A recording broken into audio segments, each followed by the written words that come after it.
I've been finding it really hard to stay in relationships with people who are not prioritizing their healing.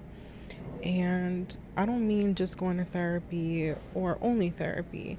I'm talking about people who are not even looking inwards. They're not willing to self reflect, to be honest with you or themselves. And I've been moving through a couple of rough patches with two people that I'm really close with.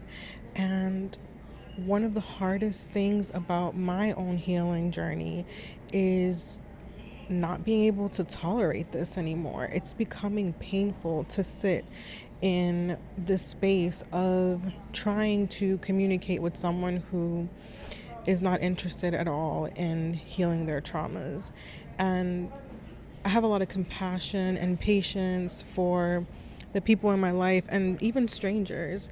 But I'm just finding it harder the older I get to be in relationship with people who are not even considering that there is something in them that could be improved or worked through.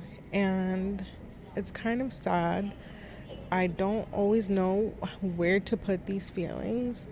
But one thing that I know is that I've worked really hard on becoming a softer version of myself, on communicating better, on being more honest. And I think the older I'm getting, the more difficult it is to give people passes for not doing the work for themselves.